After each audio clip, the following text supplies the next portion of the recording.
हाँ जी, spring board की online class में आपका स्वागत है। कल हमने मेवाड़ की हिस्ट्री शुरू की थी।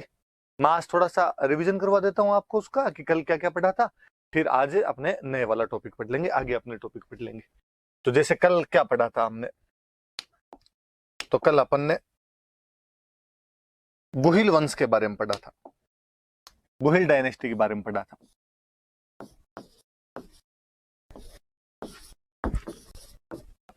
गुहिल वंश के बारे में, और गुहिल वंश के कुछ राजा पढ़े थे। जैसे कौन कौन से राजा पढ़े थे, तो हमने एक राजा बापा रावल का दो या बप्पा रावल का दो, एक राजा पढ़ा हमने अल्लट, और एक राजा पढ़ा हमने जत्र सिंह। ये सब जानकारियां कल पढ़ी थी हमने गुहिल वंश के बारे में, बापा रावल, अल्लट और जत्र सिंह। थोड़ा सा मैंने और बताया था, मेवाड़ के दो चीजें बताई थी। एक तो मेवाड़ का ज्योग्राफिकल एक्सपेंशन, उसका भौगोलिक विस्तार, और एक हमने पढ़े थे उसके प्राचीन नाम, एंशिएंट नेम्स। ये वाला कल का अपना ले दे के लेखा जोखा है।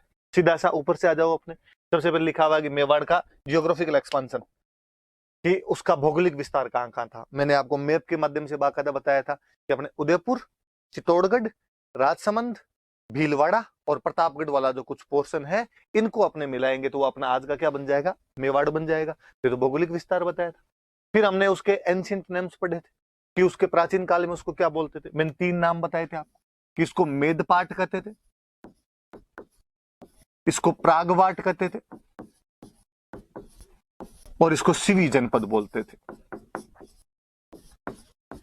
तो 3 नाम हो गए उसके, मेदपाट, प्रागवाट और सिवी जनपद नाम करके।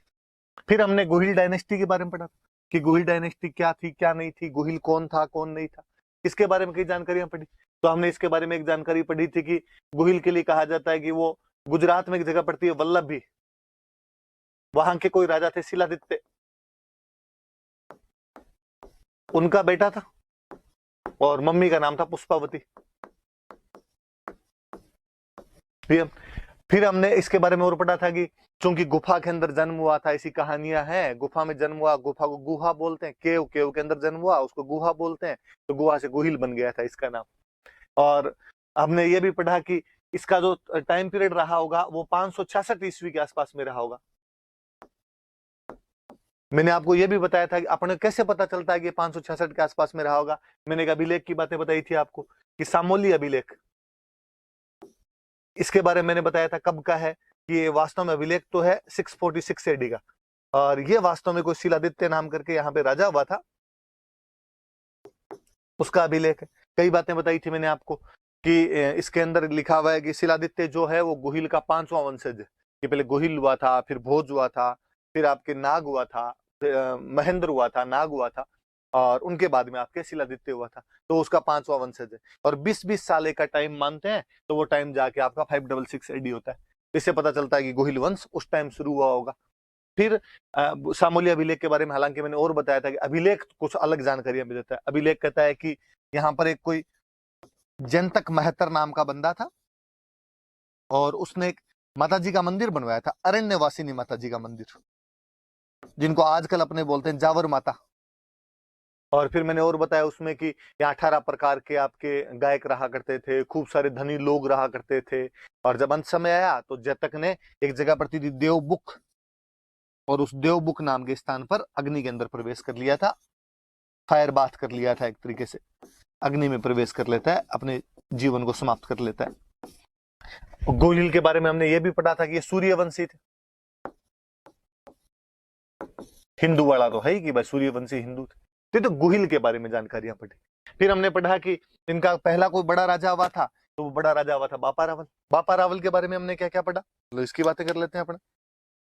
बापा रावल के बारे में पढ़ा कि ये कोई हरित ऋषि का शिष्य था। फिर मैंने कहानी बताई थी कि हरित ऋषि गाय चराता था, हरित ऋषि महादेव जी के भक्त थे, महादेव जी से कह के इसको मेवाड़ का राज्य मांगा इसके लिए। और ये 734 ईस्वी में इन हरित ऋषि के आशीर्वाद से 734 ईस्वी के अंदर ये आपके मान मोरी नाम के राजा को हराता है चित्तौड़ में, और मान मोरी को हराकर चित्तौड़ पर कब्जा कर लेता है, पर अपनी राजधानी ये नागदा में रखता है। और नागदा के पास में एक जगह पर थी कैलाशपुरी, और वहां पर चूंकि महादेव जी के भक्त थे इसलिए एकलिंग जी का मंदिर बनवाता है। खुद को एकलिंग जी का दीवान मानता है कि राजा मैं नहीं हूं, मैं तो उनका दीवान हूं। सोने के सिक्के चलाता है, 115 ग्रेन का सोने का सिक्का था। मुस्लिम सेना को हराते हुए गजनी तक चला गया, गजनी के राजा सलीम को हराता है, अपने भांजे को बना के आता है।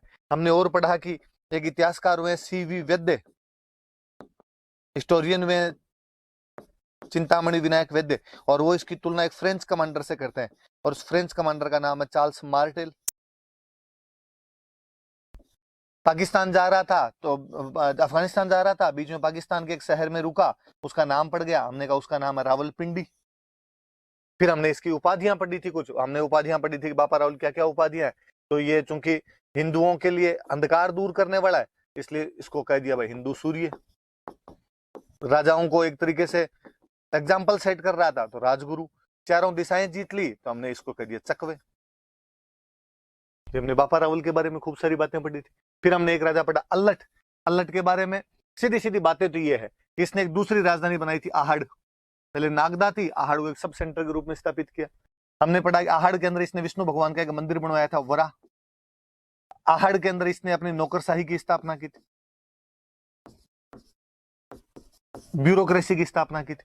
हमने एक इसके बारे में ये पढ़ा कि इसकी एक वो शादी जो हुई थी हूण राजकुमारी से भी थी, और उस हूण राजकुमारी का नाम हरिया देवी था, और हरिया देवी ने हर्षपुर नाम का गांव बसाया था।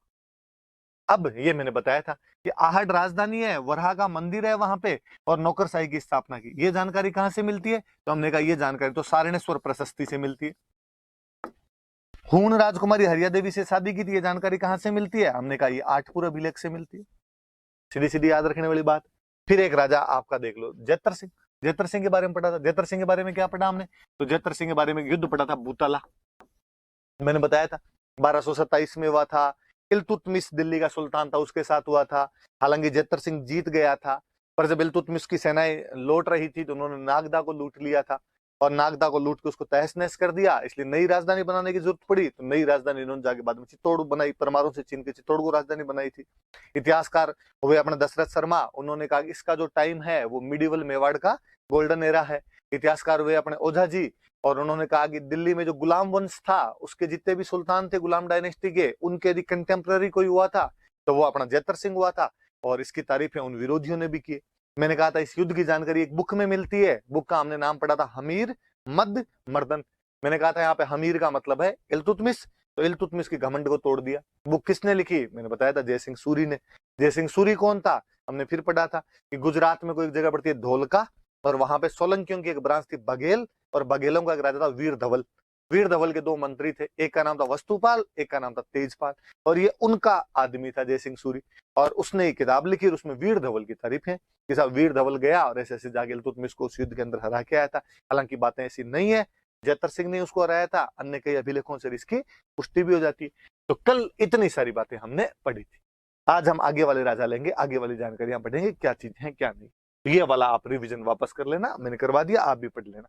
और ये हैबिट भी डालना आप कि अपनी कॉपी में एक पेज के अंदर जो पहले दिन पढ़ा हो उसको छोटे छोटे की पॉइंट्स के अंदर अपने लिख सकें, उनको याद कर सकें, ऐसा कुछ होना चाहिए। तो आपने पढ़ लिया, पढ़ गया, अब मैं इसको रिवीजन कैसे करूं, मैं इसको याद कैसे करूं?